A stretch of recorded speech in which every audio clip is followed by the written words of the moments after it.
reflecting back to India, she embodies the global perspective and openness that is so crucial in today's interconnected world. Sadaf is not only a native of Kenya, but also a citizen of the world. She is a New York qualified lawyer with an impressive career spanning over 14 years, primarily focused on the Middle East. Her expertise extends across various industries, including commercial, real estate, construction, infrastructure, desalination plants, and solar power projects. Her commitment to excellence and her dedication to the field of arbitration have earned her well deserved recognition. Ms. Sadaf has been ranked in the Legal 500 and Who's Who Legal as a future leader, a testament to her exceptional contributions to the legal profession. But Ms. Sadaf Habib's journey doesn't stop at the courtroom. She is a certified health coach and a yoga teacher, driven by her passion for holistic well being. She believes in the power of mindfulness and its potential to transform the way we approach dispute resolution. Today, she will share her insights into how mindfulness practices can play a pivotal role in achieving effective and efficient dispute resolution. So, ladies and gentlemen, our guest speaker, Ms. Sadaf Habib, embodies the future of legal expertise and mindfulness, making her the perfect guide to explore the intriguing question of whether mindfulness is a myth or reality in an arbitration. I encourage all of you to engage actively in this session, ask questions, and participate in the dialogue. Let's embrace this opportunity to gain valuable insights from a distinguished speaker. So, without further ado, please join me in extending a warm virtual welcome to Ms. Sadaf Habib. Thank you. Thank you so much, Mishti. I think that is literally the best introduction I've ever had in any forum that I have spoken on. So thank you. I am really humbled, to be honest, and I'm grateful that Mediate Guru and what you have here is such an incredible platform, and what you're doing, educating and inspiring people yourself. Like, I was inspired by you as you were reading, as you were introducing me. So thank you very much. And I hope that I can live up to all that you have set out in the introduction. So again, once again, thank you, Mediate Guru, for having me today and for being open-minded and receptive to discussing a unique topic such as this, where we are exploring mindfulness in arbitration. You rarely hear the two words go together. So let's see how we can dive in to this today. Now, before we get into sort of the substance, what I would like us to do is something different. I mean, after all, we do have a very different topic. So living up to that, I would request all of you, if you're not driving, and if you are, if you're sitting, because I appreciate that a lot of us would have had really long days, and we've come from a busy day. It's probably 7 p.m. in India. And you've experienced the stresses of the day and the demands, and do this, do that, and your head is still swimming, and now you're attending this webinar. Thank you for your time. But I would like us to do a little bit of an experiment, let's say, in terms of how we can use mindfulness, okay? So if I can request all of you to close your eyes,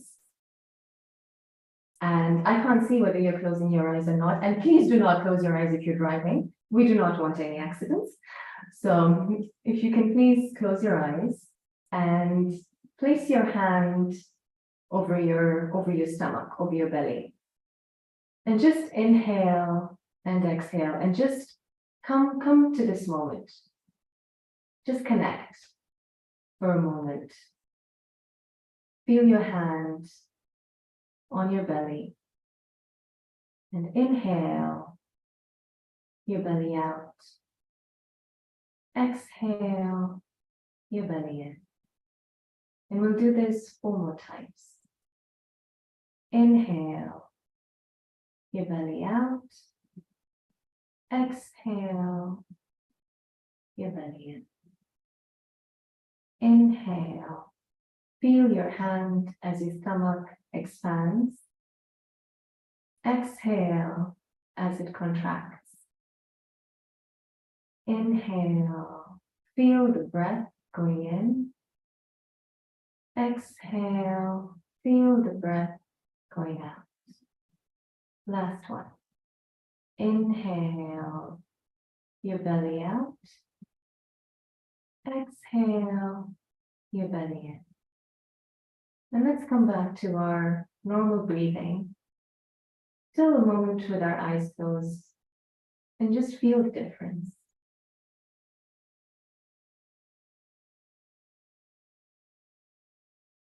Now let's open our eyes and come back to the webinar. How does anyone feel? Would anyone like to share?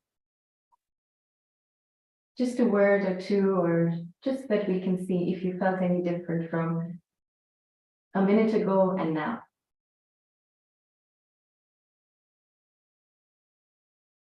No, nobody wants to share anything? I felt quite calm and peaceful. Thank you, Mishti. Well, that's what the exercise was aiming to do, because a lot of times, when we are rushing from one item to the next, to the next, to the next, and as much as we want to accomplish so many things in a short space of time, we tend to just go into the things as opposed to actually being there, actually arriving. So the idea behind this exercise was, now we arrived to this webinar with a clearer mind, I hope, and we can dive right into the topic. Now, when we talk about arbitration, it is by its very nature, disputes can be stressful. We all know that. In whatever level we have experienced disputes, whether it be from a lawyer's perspective, or even if you are studying arbitration, even if you're studying law, even that level is quite stressful. So it's, I think our entire career can be, there are lots of stressors, and the way to navigate it can be challenging sometimes, I would say. And from my perspective, what I want to share with you is, because I have spent majority of my career working in disputes, and I've seen it from both angles, actually from three angles, I would say. From the perspective of a lawyer, from the perspective of working in-house with an in-house legal team, so from the perspective of a client, and as arbitrator. So today we will explore this idea of whether we can have moments of stillness while we are in this really stressful situation, or even if it is not stressful, even if we're having one of those days where everything is fine, everything is chilled, but then are we zoning out? So how do we bring back our attention and make the most of the task that we're doing now? So in terms of our agenda, what I will explore with you today is, first of all, is our mind full, or are we mindful? And we will obviously go through this in detail. And then we will have a look at, where does mindfulness originate from? Because I feel it's always interesting to get a little bit of history and just to understand where these concepts came from, and are they relevant to us today? We talk about mindfulness, we talk about well-being, we talk about being healthy, mental awareness, and all this stuff. But what's the backing? Is there any concrete evidence? What are the roots of these issues? And then we'll explore what are the benefits of being mindful, because I'm sure, as most of you are legal practitioners, before, as a lawyer, you want to know what are the advantages before you go down that path.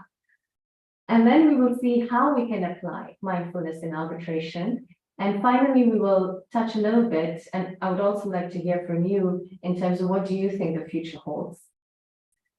So let's kick off with, are you mindful, is your mind full, or are you mindful? See, I wasn't mindful then. Okay. Now,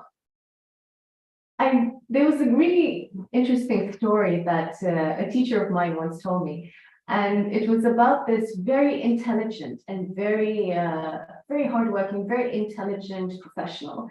And he went to speak to a guru, a meditation teacher. And he was telling this meditation teacher, I have studied this subject. I'm an expert in physics. I understand the law of gravity, chemistry, everything. I've covered all the topics in the world. I'm highly educated, and this and that, and this and that. And the meditation teacher was just listening to him, quietly listening to him. And then when he was done, he asked the teacher, is there anything that you can share with me? And the teacher took a teacup and he started pouring tea. And he kept on pouring tea, and he kept on pouring tea until this tea started overflowing. And this gentleman was like, what are you doing? You know, there's too much tea, it's overflowing. Please stop because you're creating a mess and this and that. And then the meditation teacher told him, there's nothing for me to share with you because your cup is too full. So I would like us to keep in mind this story as we go through this webinar, because like I said, it is a novel concept. You don't hear the words mindful and arbitration used together. And a lot of times we are so driven by this idea of achieving. You know, we have to make our submissions on time. We have to make our client's case. We want to be successful. We want to make a point. We want to drive these issues forward. But if we're so full, how are we actually going to make room to think in different ways, to think in maybe better ways, to achieve the same result, but in a better amount of time, okay? Now, obviously, the mind is a great tool for problem solving. We can all agree on that. But a lot of times our mind, and that's why some people say monkey brains and monkey mind, because it goes to the past, it will go to the future, and it will be busy making lists and doing this and that. And when are you actually in the present then? You know, what's happening right now kind of goes out the window. So what does it then mean to be mindful? Well, what that means is it simply means to be present, to be in this moment, not thinking about what am I having for dinner, or when am I meeting my friends, or what client meeting I have tomorrow. None of that. It's just literally being here now. And this is, you know, every time I think about this, I'm like, it's so simple, but it's so challenging. And I just wonder why. Why has it become so difficult for us to just be in this moment? And I wonder if it's because we are constantly, there's a lot of stimuli around us. We're constantly bombarded with information. We're constantly bombarded with demands that are placed on us by not only work, I mean, even outside work, in our relationships, in the society, in the community, whatever it is that we're doing.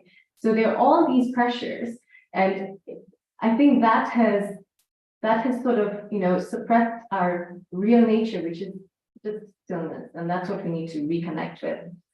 So what are the four main core principles of mindfulness? Well, like I said, present moment awareness. I mean, the idea that you're not worrying about yesterday or tomorrow, because that is just a date in a calendar, and you're just here right now. And like I said, it's so simple, but I struggle with it too. I mean, last year when I quit my job and I was like, okay, this is it. I'm going to start afresh and, you know, explore and see what I want to do.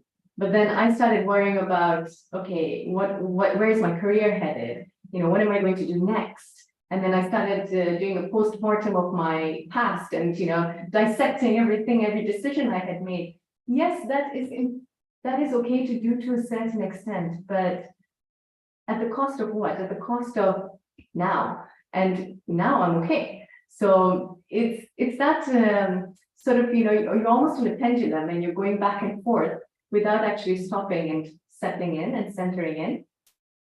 The next thing is non-judgmental observation. And I feel as lawyers, we can be so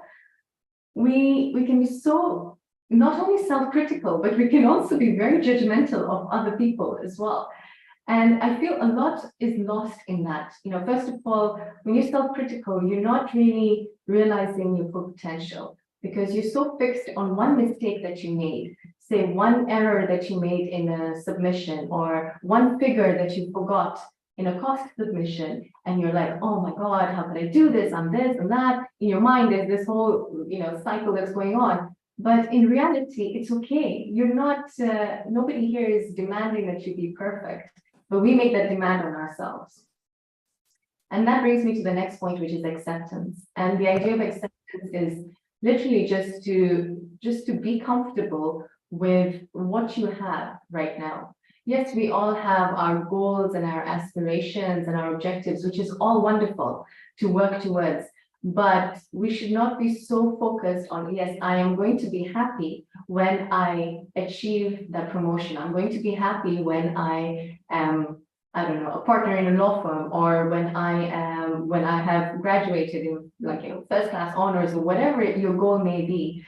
it's not, it's good to have that goal, but also the journey is as important. And for me, I think this has been a lesson that I have learned time and time again, time and time again. It's like one of those things that not just in terms of career, but it's the everyday things that teach you this and that really drive home this point, that it's more about the journey, and it's more the lessons and the growth that you experience as a person during the journey as opposed to the final destination. And of course, the fourth point, which is awareness of the breath, which is actually what we started out with. And I feel this is, your breath is your anchor. And as whatever it may sound like, but it's true. The first thing that you were born with, the first act that you did was inhale. The last act that you will do will be exhale. So there's a reason for that. If you stop to think about it, and every time you experience any sort of anxiety or stress or whatever, you will notice your breath becomes shallow. But when you're centered and when you're relaxed, it's like what Mishti said, she felt calm. So when you feel that, it's because your breath is now, it's normalized, it's in rhythm. Oh, okay, so we jumped. And then, okay, there we are. So where did mindfulness originate from? Now, the practice of mindfulness actually originated from the Vedas, and I think a lot of you are from India, so you would, and for me, I have a really deep respect for the teachings that came out of ancient India. So I'll just read this for you. The Rig Veda, it says that mind of yours that has gone very far away towards the past and the future, that your mind be caused to return to now for control to live. Now it sounds like it's all because of the language, and obviously it's 4,000 years old, the text. But what they're saying simply is that to live a stress-free life, you need to be in the present moment. And it's as simple as that.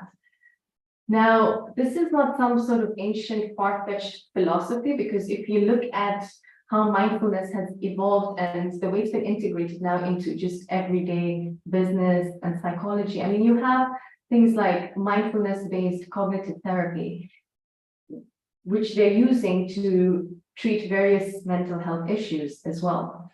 So over time, this idea of mindfulness, which arose in spiritual practices, has actually turned into mainstream practice, which is applicable in healthcare, in business, in our daily life.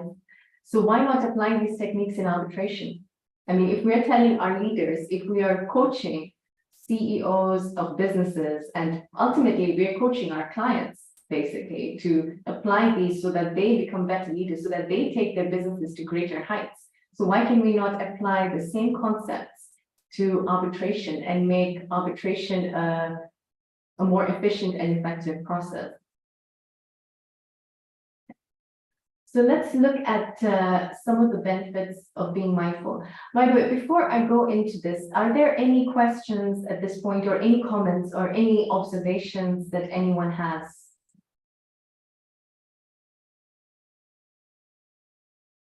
No? You're all enjoying listening to me?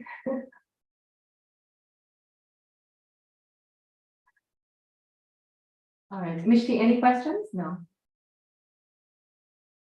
No, ma'am, it's quite clear. All right, thank you. Okay, so what are the benefits of being mindful? Now, the first one obviously is it reduces your stress. And remember, we're talking about the benefits of being mindful just so that we understand why it would be helpful for us to continue with these practices and apply them in dispute resolution mechanisms or even in our day-to-day lives.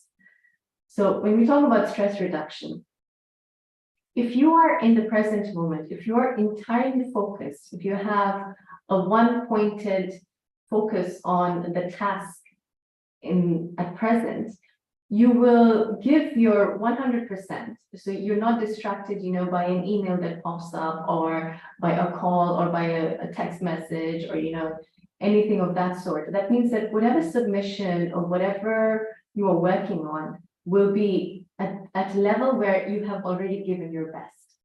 Now, when it is at that level, that means that there is less room for mistakes.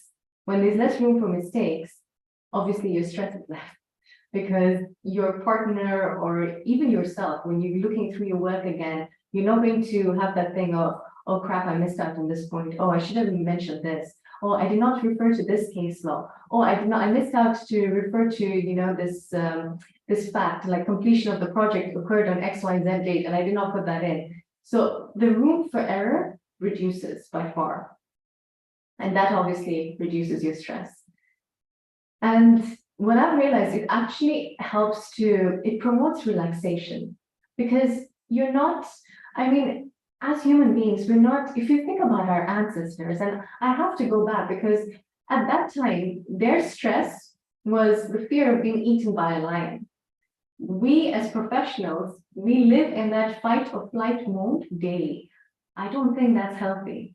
Regardless of, being a health coach or whatever, yoga teacher or whatever it is, just basic sense, I would say that that's not a healthy way to live, to be constantly stressed. But what we have done to ourselves is that we put on all these pressures, and we're constantly, I'm not even sure, I remember seeing a meme or a cartoon or something, and it was, it's a man who's wearing a suit, and there's a stick that is along his head. Actually, I should have put it on the slide now, I just remembered it. And there's a dollar sign.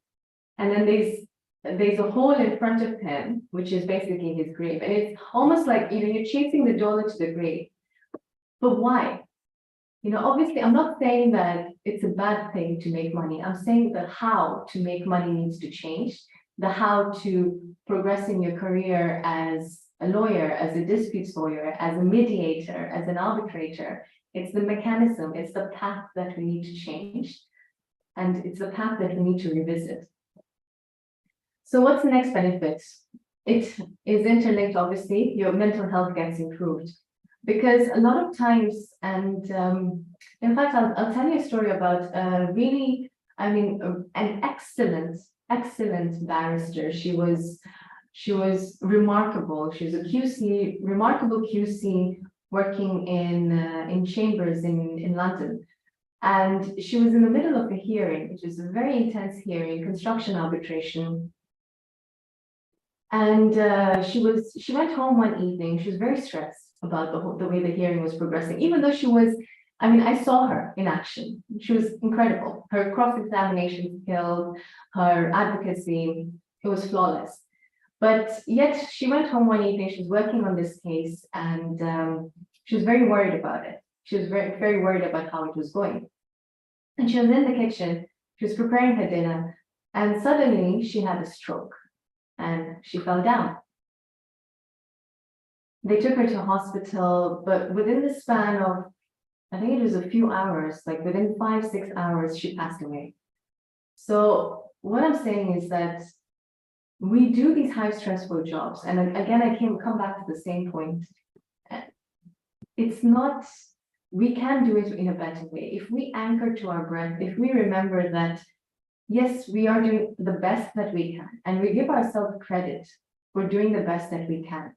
We make a mistake, it's fine. It will be okay. You can recover from the mistake. But something like this, it's not worth it, to put all that pressure on yourself. Okay, mindful practices improve your focus and productivity. Now, I hope that you felt when you did the breathing exercise, which was only for a minute, actually, or maybe 2 minutes. When I started talking during the webinar, I hope you felt that you were able to focus more on what I'm saying and appreciate that, now you can, okay, your mind is slightly refreshed. You can now think about what I'm talking about and forget what happened during the day, or forget what you need to do in the evening or tomorrow and that sort of thing. So that's what I mean by saying that it enhances focus and productivity. Like I said, if you have this one-pointed concentration, if you're aware about the task that you're doing, for sure your productivity will go up. Enhanced relationships. Now, obviously, man is a social animal. Forget even, personally, professionally, we have all sorts of relationships that put all sorts of demands on us. How does mindfulness help? with our communication. Because when we are focused, when we are in the moment, we will actively listen to what the other person has to say. And when I say actively listening, I mean that you don't have your own thoughts, coming in, and you're not thinking about, oh, I'm going to say this, I want to say this, I want to make this point. No, you are actually taking a step back, you're listening to the person, and you are empathizing with the person as well at the same time. And you're actually understanding or trying to understand what this person is saying. Now, how would this help you when you are in a dispute? Say, the party is making certain allegations and they're saying that, there was an indemnity provision that should apply, and they're insisting on it to be applied.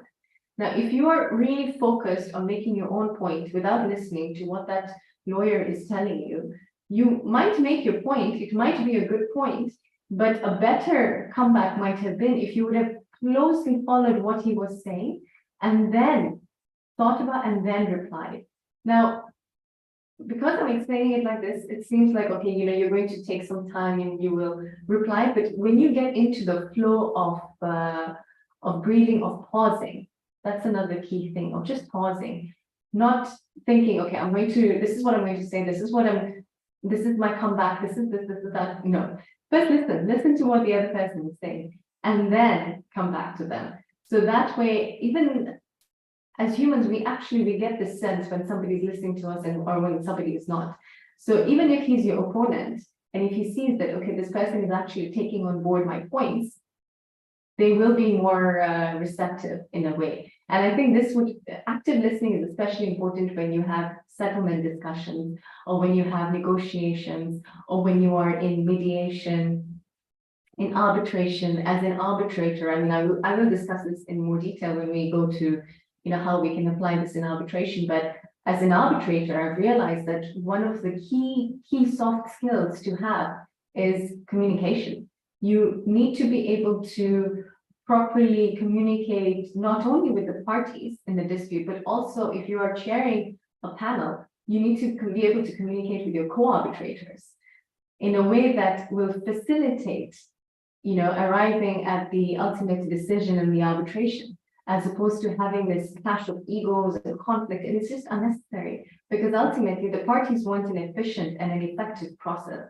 And if you are busy between yourselves as the tribunal, arguing and making your point, even though you know that it's not a strong point, but you're pushing your points just because you want to know that you want to show that you're right, that's not going to achieve anything. So that's how the whole active listening comes into play, and which obviously enhances your relationships.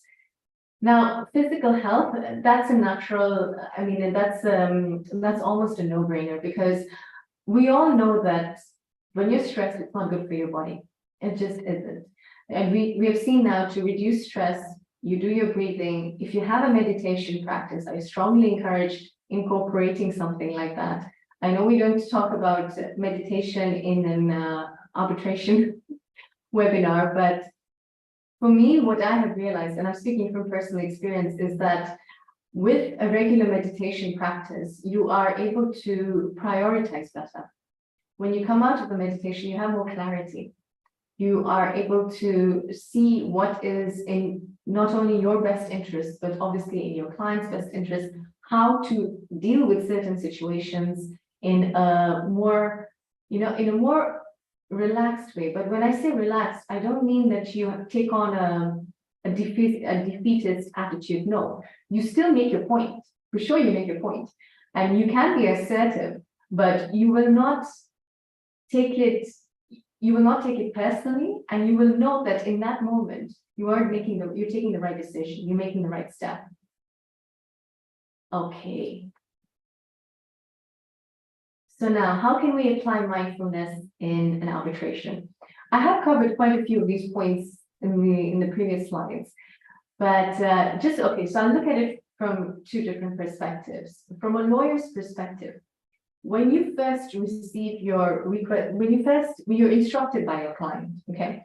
And your client tells you, okay, I have 10 claims that I want to take forward in an arbitration. I want to file this request for arbitration, and these are my claims. Now, what do? As a lawyer, you're like, okay, I'm going to start quickly drafting and I'm going to carry on. Oh, I need to file the RFA this week. Okay, I just need to crack on with this.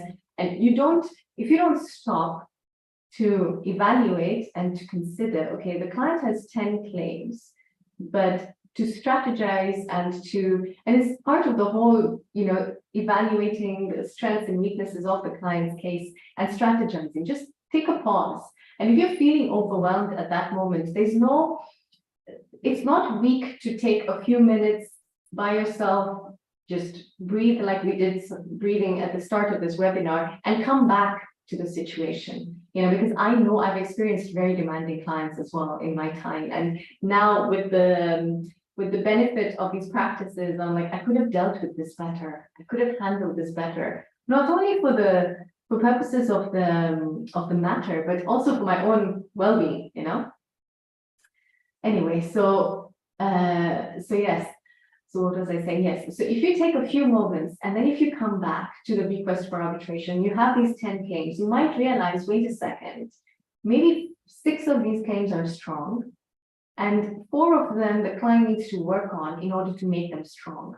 So you would go back to the client and you tell them, listen, I'm happy to file the request for arbitration, but I strongly recommend that you get maybe some sort of evaluation of the claims, of the 4 claims that are not strong enough, and you just focus on the 6 claims and you proceed with the 6 claims. So what happens in that sense is that you are more efficient in the process, and you save the client costs instead of pursuing all 10 claims, because in arbitration, the costs of the arbitration are more or less tied to the claim amount.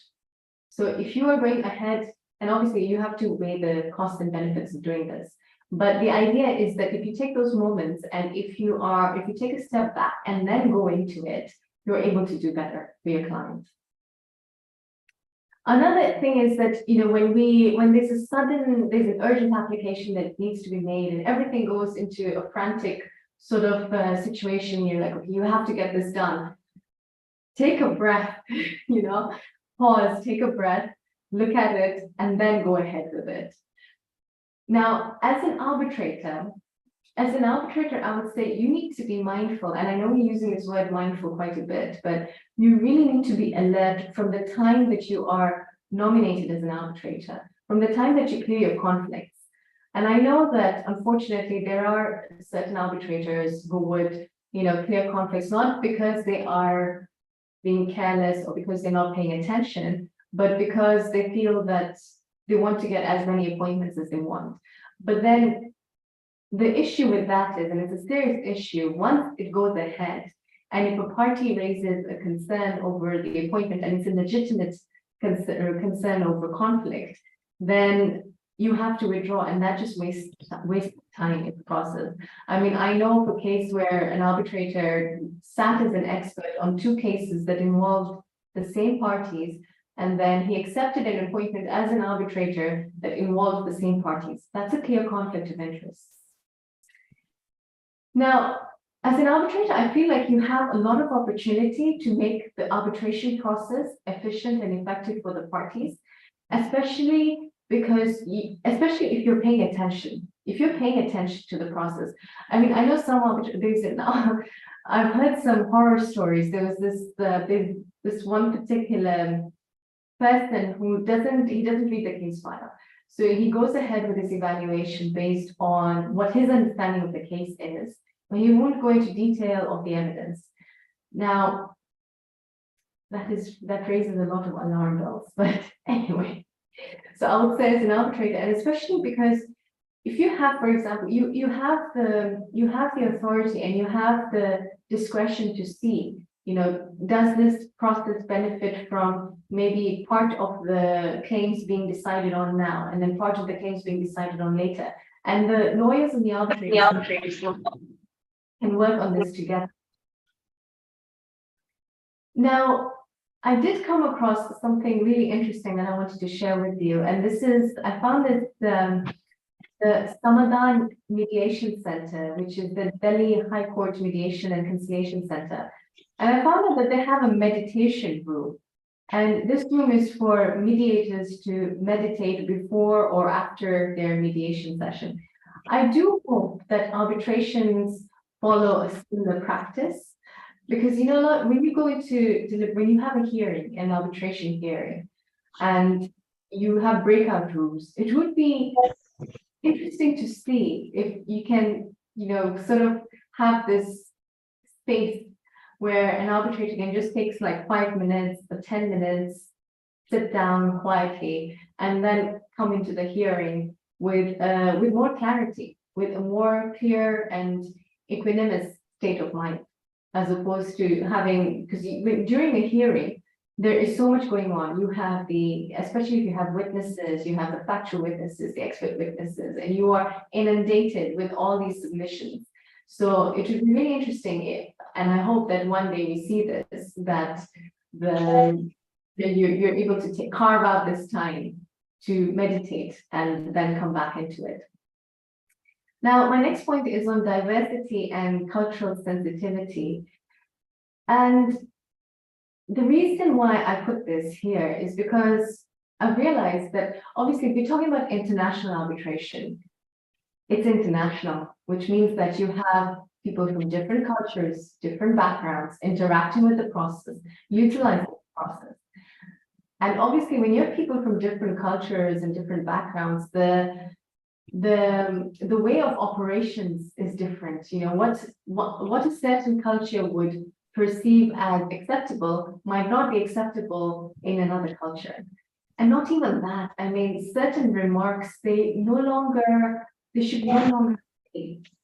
I was told of a scenario where an arbitrator made a comment on, there was an expert, it was a female expert witness, and he made a comment during deliberations on the length of her skirt. That's not relevant. It's not, yes, it might also be that, that's his cultural insensitivity, but if he was to have just taken a pause and thought before he spoke, maybe that remark wouldn't have happened.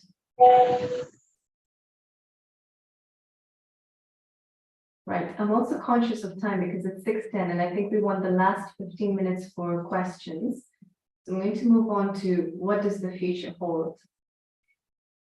Now, in my eyes and in my view, it's more a call to action. And that's why I really like what Mediate Guru is doing in terms of, the target audience and in terms of being approachable to young practitioners or, young graduates or just general practitioners. I mean, you're pretty much open to everyone, but you have a greater following in terms of the younger crowd, which I feel is essential, because sometimes it's difficult to teach an old dog new tricks.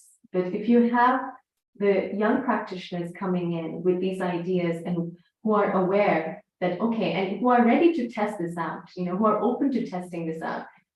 If you walk away with anything today, if you just remember two things, one is to breathe, which is the most natural thing. And the second thing I would say is to pause before you act. And I know that you're having your moot arbitrations that are coming up. And I recall the first moot that I ever participated in. I was so nervous. Oh my gosh, I was so nervous.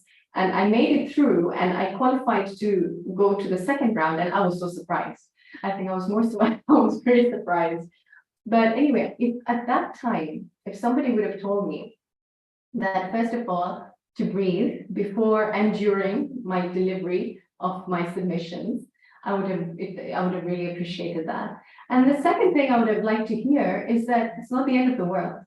Even if I skip an argument, or if I miss a point, or if I stutter or stumble or whatever, it's not the end of the world.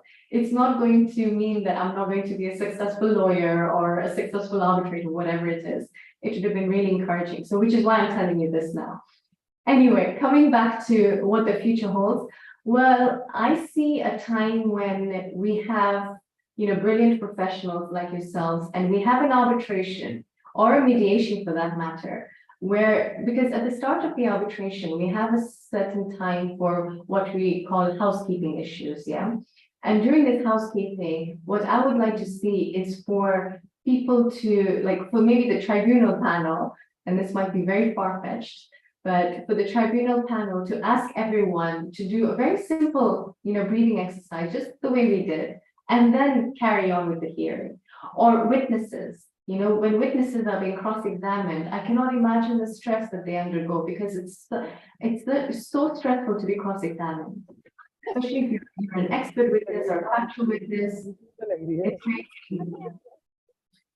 So yeah, and just to incorporate that in your breakout rooms, in your breaks, that's what I hope to see. And this is just something, food for thought.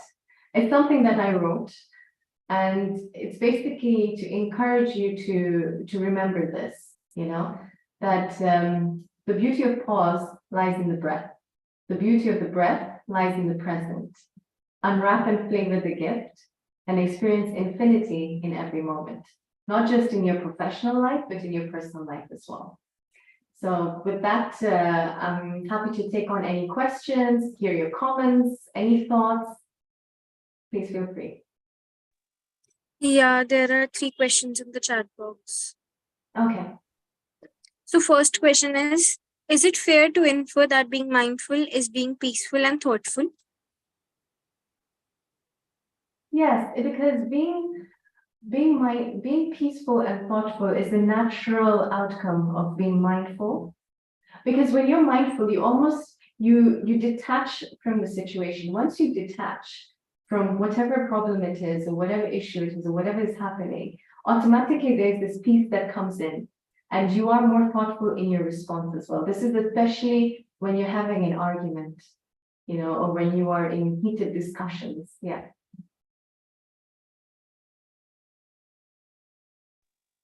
The second question is what sort of practical challenges prevent arbitrators from being mindful? What are solutions to such problems? Oh, that's a good question. Oh, wow. Okay. What are the practical challenges? I think that one of them would be there's a fear of due process. And by fear of due process, what I mean is that arbitrators are, okay, being an arbitrator, a lot of the institutional rules, and just by definition, you need to give both parties, a fair opportunity to present their case. Now, sometimes if you have a party that is not cooperative, and then all of a sudden they decide, especially the respondent, I'm talking about the respondent, and they'll come up with these, we call it recalcitrant behavior, where they will not be responsive, and then all of a sudden they'll be like, okay, no, I want to submit my defense, I want a hearing, I want this, I want that. So sometimes in those situations, arbitrators get nervous because they're like, okay, we need to give the respondent fair opportunity to present the case. But the issue with that is giving them that opportunity, you need to, I would say, give it to a limit, because if you give it open-ended, it's actually to the prejudice of the claimant, and you end up incurring more costs. So that's one sort of practical, maybe more of a substantive issue that can come up. Yeah, so I would say a practical substantive issue that can come up. The other thing I would say is that, sometimes when things have been done in a certain way, and being an arbitrator, I can see that, that's when everything's been done in a certain way, people are behaving in a certain way, so everyone is following the same approach, and people are not, they're scared. They're like, okay, if we deviate, or if we do something, or if we even talk about mindfulness, or if we say, okay, let's meditate, people might freak out and be like, what are you talking about? And they might sort of distance you, or, that separateness will come up. So I think there is that, there's a bit of challenge in that situation, where things have been going on in a certain way for so long that, and people are reluctant to change. Yeah.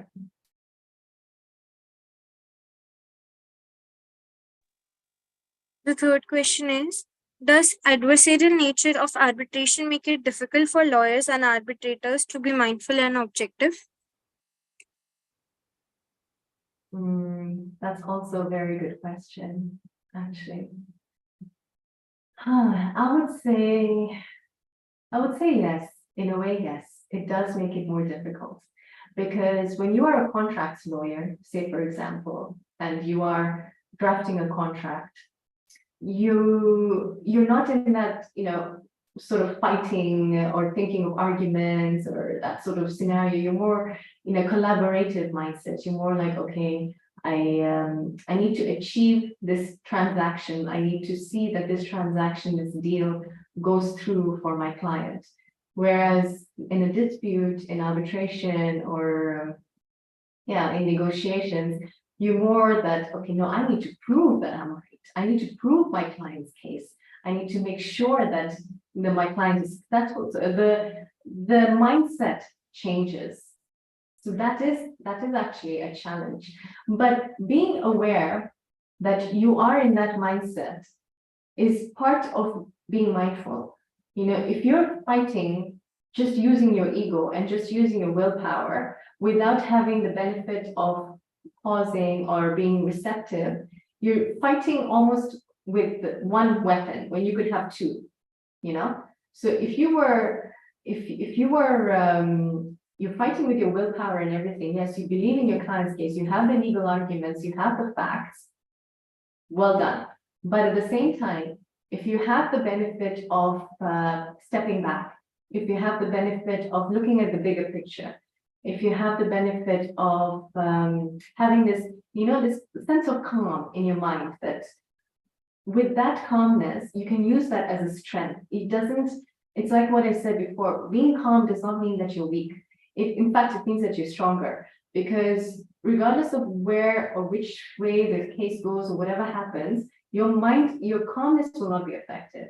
How will you use that calmness as your second weapon?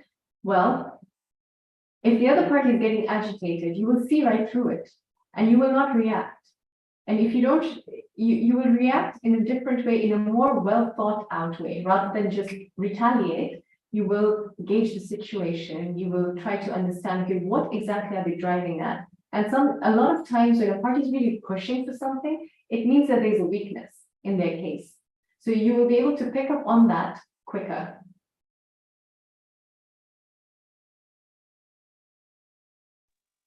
Can you provide an overview of how mindfulness practices can be integrated into the arbitration process? Overview.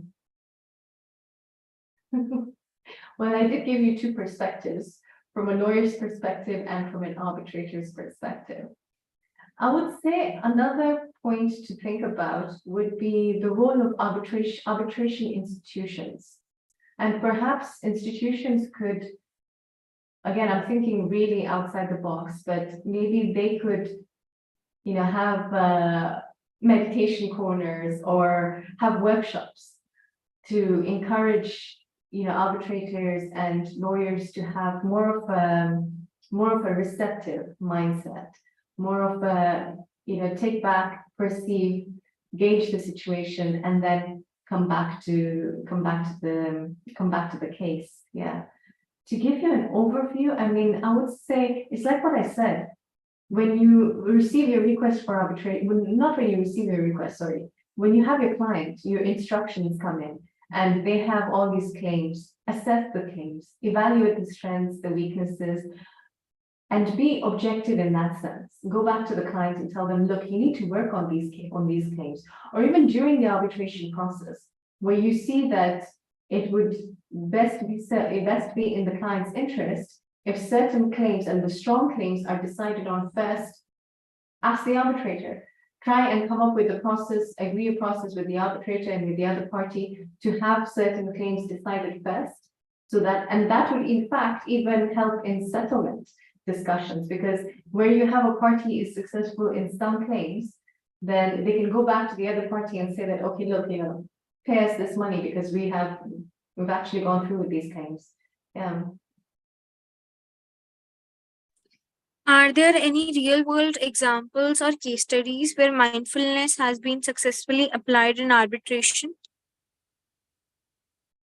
The ones that I've shared with you are from my personal experience, because what I've seen, say for example, actually, I'll give you this experience that I had recently. where I was acting as chair of a tribunal, and my co-arbitrator, one of my co-arbitrators, decided to share with us confidential information that they obtained from another arbitration where they were the chair of that arbitration, and he had issued the final award as well. Now, when he shared that information with us in the deliberations, in my mind, I was like, hell no, we cannot, first of all, you're sharing, it's breach of confidentiality, and we cannot go back to the parties based on, your knowledge of the previous case. So my instant reaction in my mind was, hell no, but it didn't come out. Okay, so instead, what came out was more of a measured approach. I asked him, okay, what's your supporting evidence in this particular case? Based on the evidence that we have in this case, how can we go back to the parties? So it's that sort of thinking that don't react, but more like pause and then act. It's that step that you need to take. And it reached a point, I mean, with this case where we had a lot of back and forth discussions, and it's also, obviously, people come from, they have different levels of knowledge as well of the arbitration process. So you need to be mindful of that as well. So rather than just criticizing their approach, it's more like educating in a measured way, but at the same time being assertive, so that you're not, as chair, you're not taken for granted either. You're making your point, but in a way that it can be received better by the other party. Yeah. In what ways can mindfulness help reduce the adversarial nature of arbitration and promote more collaborative solutions? If both parties are mindful, then it's more about what's in the best interest and what's right for the clients, for the actual clients, and because see, if the lawyers are mindful and if they go back to the clients with a solution, it's bound to have a trickle-on effect. It would have a trickle-on effect in most cases. Again, obviously, it does depend on how how the clients are and their receptiveness and all that. But I feel that if both parties come together, for sure you can achieve early settlement, even if the dispute is in arbitration. If you have, because a lot of times when you're in arbitration, it's the respondent who comes up with all these tactics where they want to delay the process or they raise objections, unnecessary objections. And yes, of course, it's also part of strategy as well. But if you come to the table, you can work out a settlement that is not necessarily prejudicial to the respondent's client, and at the same time, it achieves the desired results. I hope that makes sense. Yes, ma'am. So, what are some common misconceptions or myths that are related to the application of mindfulness in arbitration that you have encountered, and how would you address them? I think the first one is that it's some sort of, well-being idea that we cannot apply, like there is no correlation between that. It's something that you do outside rather than applying it and working with it. How I would address that is by example. I mean, if I can show in my cases, if I can apply the principles in the way that I have set out, then I'm hoping that people can see that, okay, there is a different approach, even to being an arbitrator. You can work with the process, with the arbitration process in a better way. So I would say, yeah, it should be by example. And it's also this notion, because a lot of times people think, okay, mindfulness, okay, meditation, we're talking about some sort of spiritual practice and this and that. But something like breathing, it's just breathing, it's just breath. It's not tied to XYZ practice or religion or anything of that sort.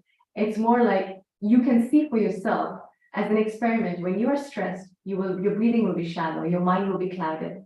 When you're breathing deeply, you will have clarity, your mind will be relaxed. Now, when you're in a confrontation, when you're in a submission or in an arbitration, do you want to have a relaxed but strong mind, or do you want to have a stressed mind? It's as simple as that. But people make it sound like, okay, no, it's some far-fetched concept, and we're talking about things that we can only do at a certain time of the day, but that's not the case. The idea is that I strongly encourage people to have a regular meditation practice, but off the meditation as well, it's essential to carry that feeling throughout the day, regardless of what task you're doing. Yeah. So the last question for today is, what research or studies have been conducted to assess the effectiveness of mindfulness and arbitration, and what were the findings? Wow. No, I think I need to conduct some studies because I did research on this point before our webinar, but I couldn't find anything. I did find an article, actually, the mediation center that I mentioned with the Delhi High Court. So somebody wrote an article about meditation in mediation, which is published on the Kluwer Arbitration blog. I can share that with you, and if you want to circulate it to the people who have attended, because I found that quite interesting. Because even though they're talking about it in the context of mediation, I think it's interesting. Now, in terms of research, so I didn't find research in relation to mindfulness and arbitration, but obviously there's a lot of research in terms of the benefit of mindfulness on people, and how it has improved their receptivity, their health levels, their stress hormones, all that. It's like I mentioned this mindfulness-based cognitive therapy. That's something that's really helped, and then that's their adaptation of now the idea of mindfulness, yeah, and applying it with mental health issues. But no, nothing to do with mindfulness in arbitration, not yet, anyway. But I think that will change. If we're talking about mindfulness in mediation, it's bound to trickle down. Thank you so much, ma'am. It was an absolute honor to learn from you today on this fascinating topic. I'm sure the participants got a learn a ton from you. Thank you, dear participants, also for tuning in this amazing webinar hosted by Mediate Guru. I thank you all for joining and wish you a very happy day ahead. Have a good day, everyone. Thank you very much, Mishti, and thank you everyone at Mediate Guru. It was a pleasure to be Thank here you, ma'am. today. Thank you. Ma'am, it was an amazing and insightful session. We always learn about arbitration, mediation as a concept, but we don't connect it with mindfulness. So it was an altogether different discussion today. So thank you, ma'am. Oh, you're most welcome. I'm happy to hear that. Thank you.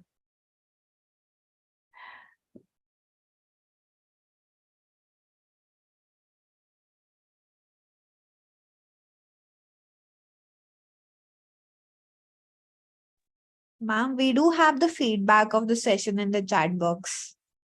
Yeah, that's what I was trying to